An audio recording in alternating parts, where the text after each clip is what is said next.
Hey guys, and welcome back for another video. Today I'm joined by an elite FPL manager has have a best finish as 1802, 5 top 5k finishes, 7 top 10k finishes.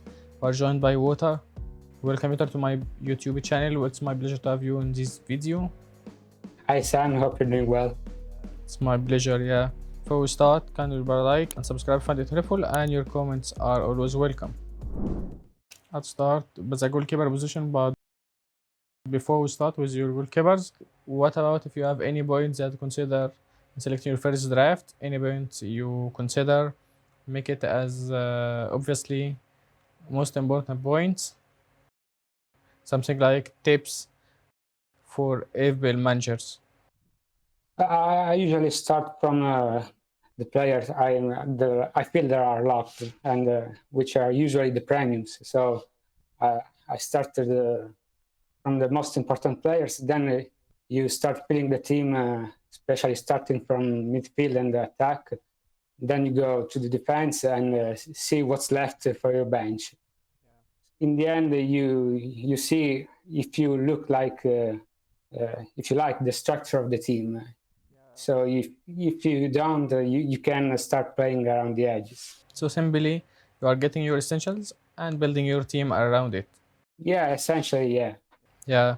We'll start now by your goalkeepers. You have a 4.5 million goalkeeper. It feels like the best of a bad bunch at the moment. I was looking at the other 4.5s like Chelsea, but it's a bit of a minefield, and I don't really trust their defense. Then there is Fleck, and which could be good as a rotational option, but not as a set and forget. I owned it for much of last season, and it wasn't very good. I think the preseason will give us some impressions and some considerations to put in mind while selecting our assets. Currently, I owned Sanchez from Chelsea, but to be honest, a little bit worried about Chelsea defensive stat and Chelsea defensive lineup. I may reconsider it and go for something like Crystal Palace defender, Crystal Palace goalkeeper, Brentford, Brighton. I think you are right about ignoring Chelsea goalkeepers for now. Yeah, also they have so many keepers that I don't even know. Yeah, but you don't prefer a premium goalkeeper. We'll see. The money is tight, so I think I will stay on some 4.5. Yeah. Now we can go for and start listing your defenders. First one will be your premium defender, the only one premium defender from Gvardiol from Man City. To choose between Gvardiol or Alexander-Arnold, which one will you pick as a defensive premium pick? It's close. They both have great attacking potential, especially Trent has been doing it for many years, while with Gvardiol, we only saw it towards the end of last season. But I'm leaning towards Gvardiol mainly because of two reasons. One is the price difference. 6 against 7 million is some difference. And then I basically, yeah, I trust Man City's defense more than Liverpool defense at the moment, and I want to see how Slot will use it. Yeah. Can I add the point that we have a little information about the new system of onslaught. We may wait for more extra information about the new system and defensive stats and the new management of onslaught.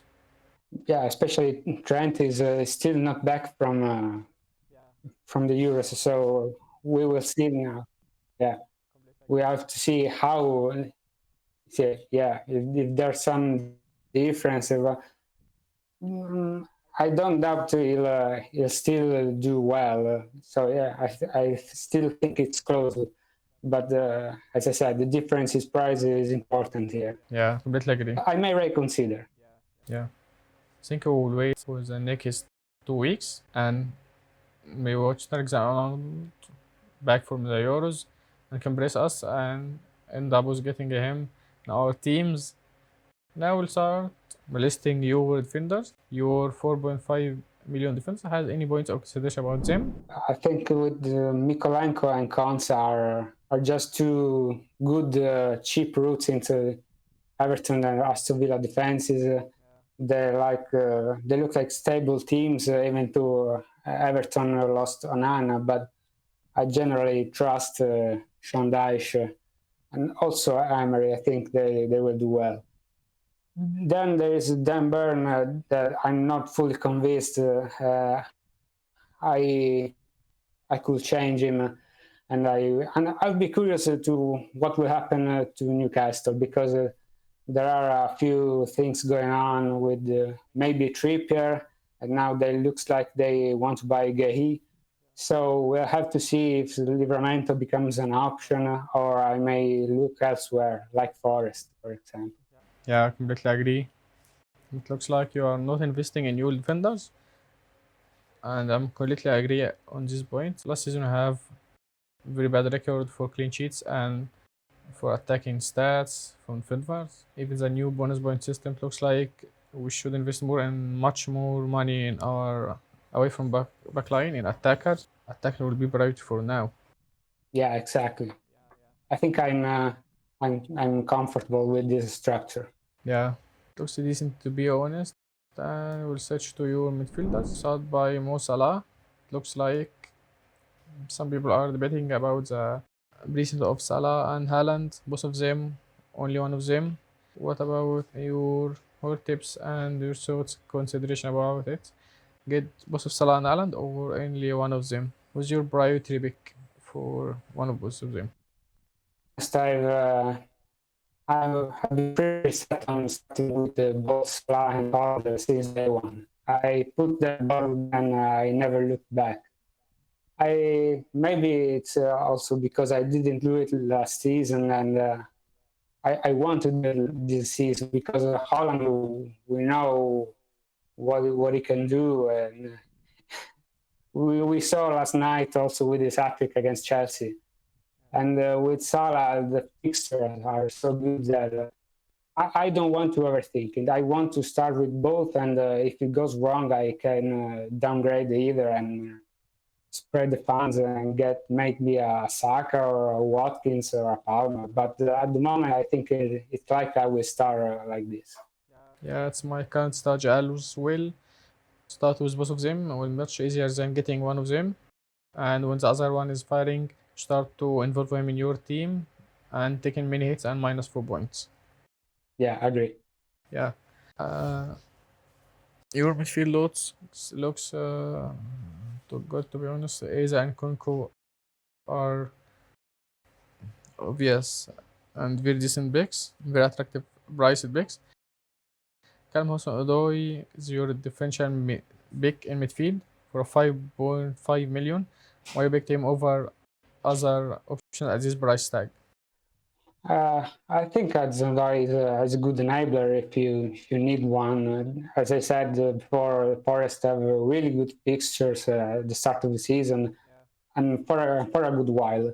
He showed last season he can be dangerous. He has the goal threat. So there are other options, other teams like there's Andreas is also 5.5, but I feel like Hudson-Odoi can be a good differential, but again, it's not locked as we'll see with the strikers. I don't know if the structure will remain like this, or I will get a more expensive midfielder and a cheaper striker. Yeah, completely agree. Simply, it's the fixtures. His fixtures are very tempting. I think most of us will end up getting one attacker from Nottingham Forest for their attractive fixtures. To be honest, yeah, great defensive pick and should reward you. Go for your forward, Erling Haaland. As you mentioned, you start with him. Alam Salah, Isaac is a non-negotiable, a very tempting pick, very underpriced and very attractive fixtures as well. You share pick. It's a Kai Havertz. We have to Yeah, choose between him or a 6 million forwards. What will be your thoughts about this? yeah, that is like the big decision how I will have to make in the next few weeks. Uh, he's been doing so well last season when he was starting as a center forward, but in these last few friendlies, I saw him starting in the field with Jesus up top. So I will have to keep an eye on the last couple of friendlies, so to see where he will start. Because if I don't feel confident enough that he will keep starting up front, maybe I'll go back to a 6 million striker like my first draft. Yeah. What's your preferred 6 million forwards in this case? I had Chris Wood on my first draft, and then I had Gordon and Bumo instead of Nkunku and Hudson-Odoi. Yeah, that's great. I think Wood will be very attractive pick. Wood, Moniz, Joao Pedro, all are great picks at this price. But for the fixtures, Wood will be and Moniz have better fixtures than Pedro, and they are more nailed, more impressive picks than him. And finally, we reached the end and the final and current draft of water. It is the Italian international Evil Manager. It's my pleasure to and really very pleased to have you on my YouTube channel. Hope we can watch you getting decent ranks this time and winning FPL for sure. Thank you, Sam. Thank you for your time and getting in contact with me. Thanks guys for watching. Kindly drop a like and subscribe. Found it helpful. And if you have any question for Water or for me, kindly drop it in comment section. And it's very welcome. Thanks guys for watching, and see you in next video.